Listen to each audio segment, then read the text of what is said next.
Welcome back, everybody, to another edition of Nick and Knarf, two brothers in Tucson, Arizona, bringing you music from the 60s, 70s, 80s, and beyond, both ways. Today, bringing you music from Chicago, not the group, the city, which was formed in 1966. We're talking about a group that Frank really likes, I really like, and so you're stuck with it. That's right. We're talking about the Buckinghams. Yeah, we're talking about the Buckinghams, a group that skyrocketed to fame over like a 1 year period, actually a couple of years, but listen to this. 1 year they had 5 in 1967. They were formed in 1966, by the way, in Chicago, like Nick says. And in late December of 66, they hit the charts with the song Don't You Care, which rose to #1 in 1967. And later that year, they had 4 more top 40 singles in the same year, 1967. And Nick will tell you a little bit about the members of the original group. Now, it's amazing. For a band that started in 66, dissolved in 70, reformed in 1980, these guys have had millions of different personnel. But the original guys were Dennis Tufano, Marty Greb, John Poulos, there's a Greek in there, and then Carl Giammarese and Nick Fortuna. So, of course, the usual, the Italians take over and, you know, they start fighting, interfighting, and see you later. Goodbye, Goomba. Are we having rigatoni or are we having spaghetti? Or are we having gyros and lamb? That's true. But no, these guys were so big when they broke onto the scene and were like meteoric. And then all of a sudden, from 1968, they slowly started fading from the scene. And like Nick says, they broke up in 1970. I mean, come on. They reformed again in 1980 and have continued playing with so many transformed musicians and are still playing to this day. They have a website you can go check out. They're still on tour with the 2 main guys who started the group, Fortuna and Giammarese. So they are out there and they're touring. So if you want to check them out, check their website out, see if they're coming near you. And you know, the funny thing, too, is after the drummer passed away in 1980, that's what I'm going to guess prompted them to get back together and said, hey, listen, life's too short. We already lost our buddy. And, you know, let's get going again. That's right. They ended up with a total of 11 studio albums, 4 compilations, and 17 singles over the last 50 years or so. Wow. But these songs are some of the finest and most memorable songs of pop rock from the 60s, and I think you're going to enjoy them. You know what? And, you know, you talk about, like, we classify. You can't help but we classify groups. And when I think of the Buckinghams, I'm kind of thinking of grassroots, you know. Yep, that's very almost similar. The Rascals, but the Rascals had longevity, you know, but still that kind of genre, right? Yeah, Wayne Fontana and the Mindbenders, bands who had a great pop line, and then they would introduce like orchestras in the back with some horns in the background. Now, the Buckinghams also have a song that hit, was one of these 5 that, and we're not playing all 5 by that. We're going to do 4 of the hits for you because 5 would carry the video a little longer. We wanted to go. But the one song is an R&B song that was written for Cannonball Adderley, the jazz musician. And we got that one coming up too. So we're going to sit back and enjoy because we're going to have some great stuff. And we'd like to remind you before we start, please, if you have not and you like what you're going to hear, please subscribe, like, and share. Hit that like icon. It really helps us spread the word. And the notification bell if you do subscribe so you'll know when we're doing our videos. Did you have a Cannonball Adderley tape?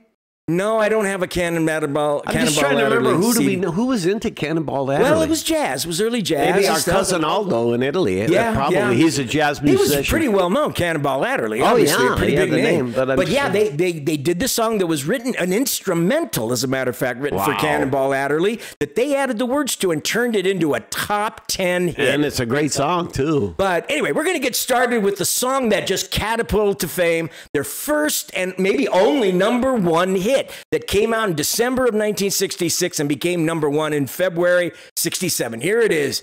Don't You Care. I mean, kind of a drag. Excuse me. Got that one wrong. Here we go.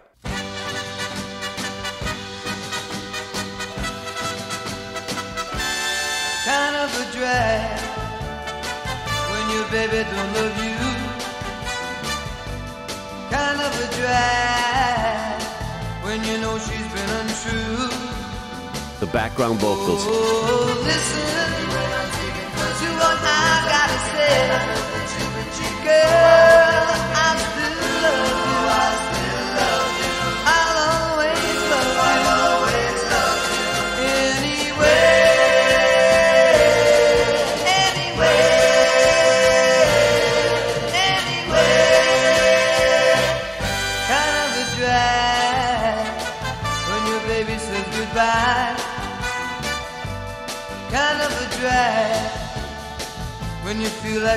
wanna cry. Oh, girl, even though you make me feel blue, I still love you. I'll always love you. Anyway.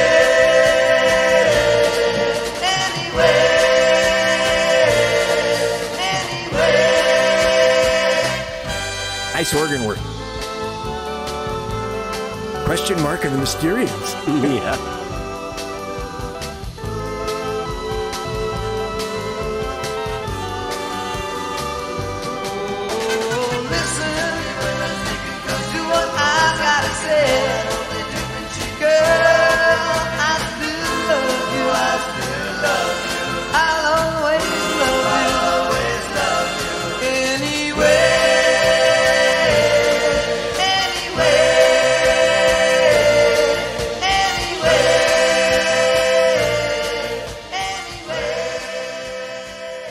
What do you think, Nicky boy? I tell you, I love the background vocals, and to this day, it's been, what, 45 years? 35? 45 years. 55 okay, years. 55. I still don't know what the hell the background vocal guys are saying, but I still like it, you know? And then I didn't realize that during the keyboard, they're also doing a harmony there. Did you hear them humming? I didn't realize that. And you know what stands out, too? I didn't think about it, but it really does stand out. It's got a lot of R&B Motown influence in this song. It's not just pop. But it also reminded me of like the Vogues, you know, and the Tremolos. You know, all those bands were kind of hot at this time, making this kind of pop R&B multi-harmony songs with horns in the background and stuff. It was really taking off. But this was their first and only #1 hit. But it was foreshadowing a great year ahead for the band. You know, you guys, and I always mention this, and Andy in Oregon knows I mention it all the time. That Thing You Do, the movie That Thing You Do, it's so great. It's produced by Tom Hanks, and again, it's about a garage band out of Erie, Pennsylvania that basically ends up with a #1 song. They end up in Hollywood, and then success kind of tears them apart, you know. But these guys, how do you have 5 top 10 basically songs in 1 year, and 3 years later, you know, you break up? Just catchy stuff, you know, like the Grassroots, the Rascals. So many bands were so hot right there. Man. But anyway, let us know what you think about Kind of a Drag. I mean, don't you? Yeah, Kind of a Drag. Now, I keep getting these two mixed up because they remind me of each other. Anyway, here's the second top 40 hit that came just a few months after this and was their second big hit. Here it is. Don't You Care.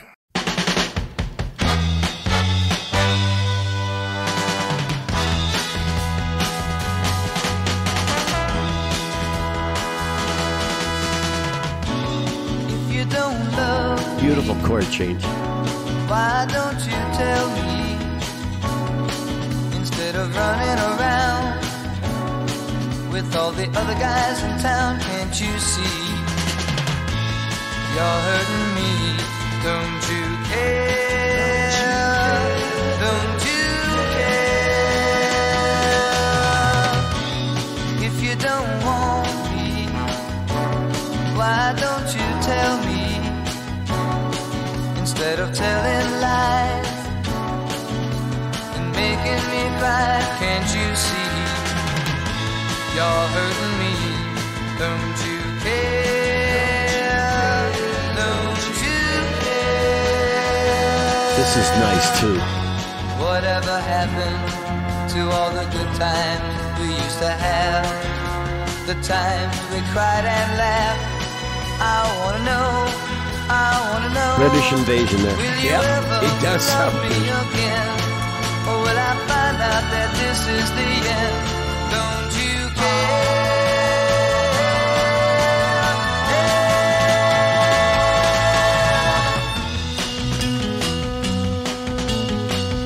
Interesting departure there. I forgot about this little part. Me too. I was a little like Neil Diamond there. Well, that's a great comparison. Said that you'd believe me, then why'd you ever leave me? I'm standing here all alone, without a girl of my own. Can't you see you're hurting me? Don't you care? Don't you care?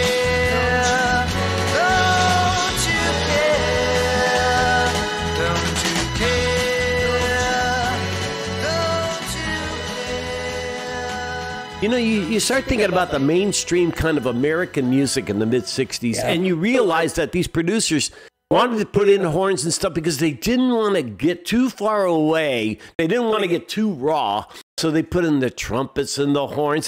But it's beautiful stuff. And you're right, I forgot about that weird part in the middle, and it sounded like Neil Diamond. Neil, wow. You know, that's the thing. A lot of artists sound like, not just bands. I mean, I was thinking, like, doesn't it sound like Bobby V could have done it? Yes. Or Freddie Cannon could have done it. I thought that myself. I actually thought that myself during this song. I thought about Bobby V. Yeah, a lot of individual artists were singing songs like this. It was sort of a mainstream sound that was just everywhere in pop music. From individual artists to bands. I mean, it was just taking over the country. It was just big. Great. Wasn't that a nice song? Terrific song. Think about it. From the chorus, from the regular melody to the chorus to that kind of a midsection, how unique those two breaks were. You know, I got to admit, after hearing it again, I really realized that wasn't just a simple-minded little pop tune. It had some really striking musical shifts and some engaging turns. To the good times Absolutely. that we had. Really, that was kind of cool. Really interesting. Let us know what you think. Leave us your comments. Tell us what you think of the songs. Did you ever see the Buckinghams by any stretch of the imagination? On TV we did. Remember, we used to see them on TV. They were all over the place. Absolutely. Back in those days, all the music shows had bands like the Buckinghams on and stuff like that, but terrific stuff. Do you guys remember sometimes they would dress up in like Civil War outfits, or they would dress like wartime outfits, or sometimes they would, Frank was saying, leisure suits. Leisure suits, yeah. Like on the cover here of their anthology here. God. But yeah, I mean, that was the day when all the bands dressed up the same. Nobody was individual. I'll gladly forget leisure suits. I'll tell you. Really, they were big. But anyway, okay, let's get to a third song from the 1967 run of Top 40 hits. This one is really a more simple pop song, but is still catchy and engaging. Here it is. Hey, baby, they're playing our song. Lovely melody. Oh, sorry.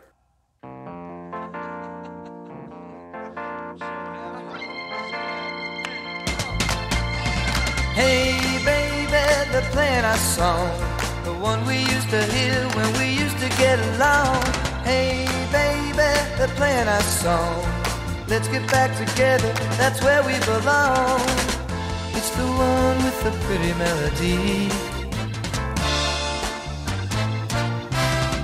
It's the one that made you fall in love with me. It made us feel so groovy. We fell in love, just like in the movie. Groovy and movie, what else can you have? Hey baby, they're playing our song, the one they used to play when we used to get along. Hey baby, they're playing our song, let's get back together, that's where we belong. Pleasant memories are coming back to me. Can't you remember the way it used to be? It made us feel like dancing. It gave us time to think about romancing. Oh, big production.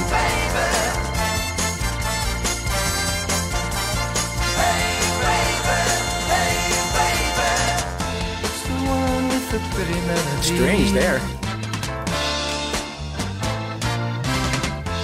The one that made you fall in love with me. It made us feel so groovy. We fell in love just like in the movies.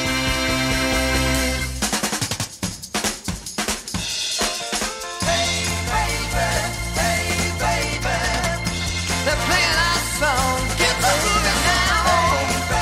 Come on.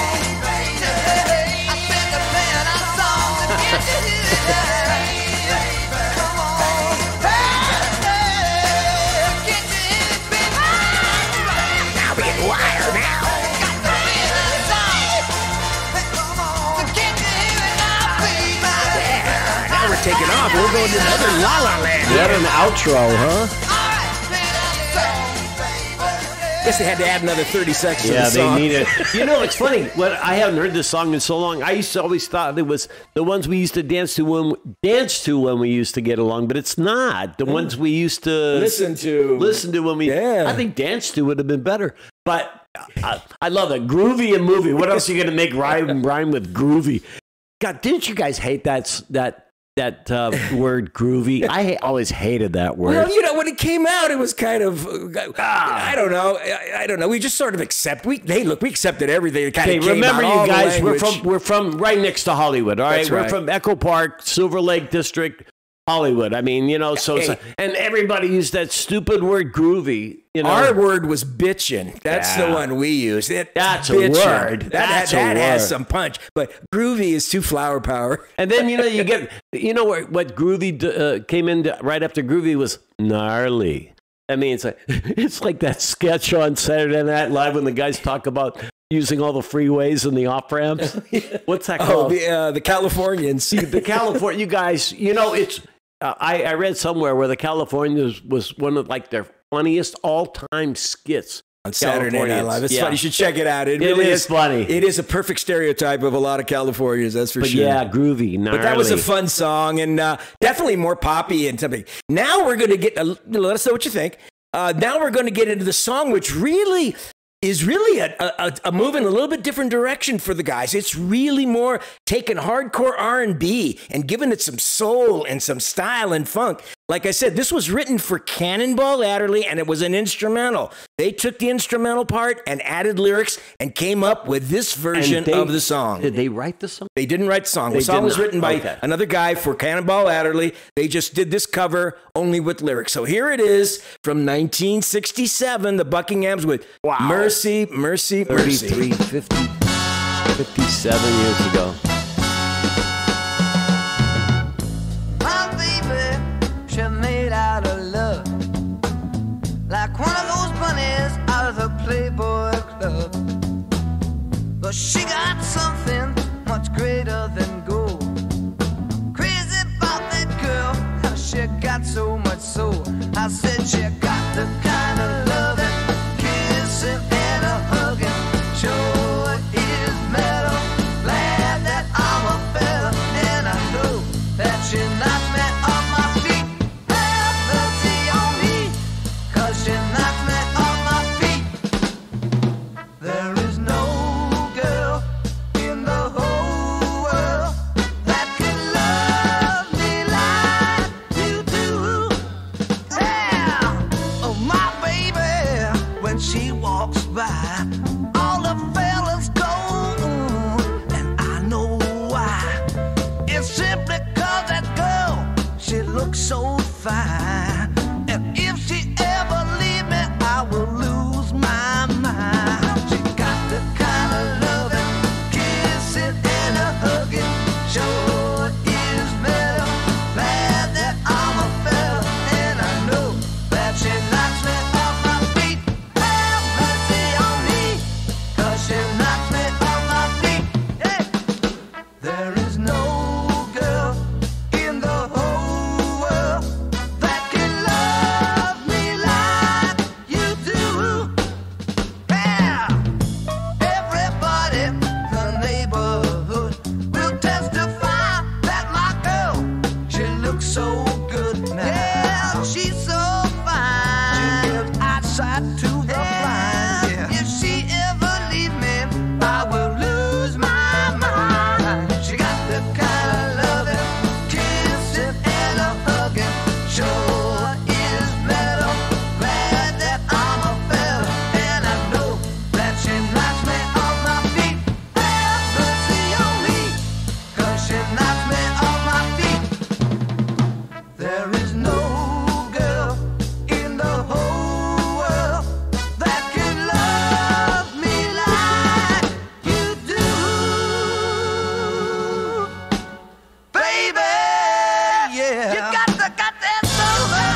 love that song. That's I a like great the song. way they do that. Yes. And if you hear the original, just the instrumental, it's very close to this. Maybe a little bit slower and a little bit more ornamentally jazzy. But boy, these guys capture the essence and really put a stamp on this song, I think. What do you think, Nicky? Yep. I think it's a perfect example of white guys trying to sound black. And I love it. I mean, you know, why not? Yeah. I mean, nobody does rhythm and blues, like most of our wonderful black artists. And these guys, this is, to me, it's a tribute. Every once in a while, you get a great cover of an original song that really has its own. I mean, it really plays homage to the originals, and it really is true to the intent and the kind of drive and purpose of the song. And this one really does capture it, especially if you hear the original. It really is a great song. Really. Isn't it tasty? Really and then good. it's really a departure from the other stuff. Let's face it. Compared to the other material, this thing is really a departure. This song, I think, let's see, it rose to number 5. So it was a pretty darn big hit for them. They had one other song, Susan, in the year, and it came to number 11. But we're not going to play Susan. But we wanted to give you these 4 because they seem the most representative. And since they were the big hits of the year, they really show you how good the Buckinghams really were in this tight window of time. In such a short amount of time, man. Pretty amazing and a very talented band. This anthology is really good. It's got pretty much everything that's really special about listening to the Buckinghams. So check it out. And my assumption is those of you from the Midwest probably heard a lot more of their stuff than we did on the West Coast until they became more nationally famous. But, But they came out of the shoot fest and they're still going. I mean, so you might get a chance to see the remnants of the Buckinghams with 2 of their original members. So hope you enjoyed our tribute to the Buckinghams today. That was fun. It was fun. And if you did enjoy what you heard and you have not, please subscribe, like, and be sure to like it for us. Even if you're not going to subscribe, that notification please bell. hit the like button, because that like button helps us promote, lets the algorithm help us promote the video more, because we're caring for your ears one ear at a time. And all our subscribers, thank you so much for all your support.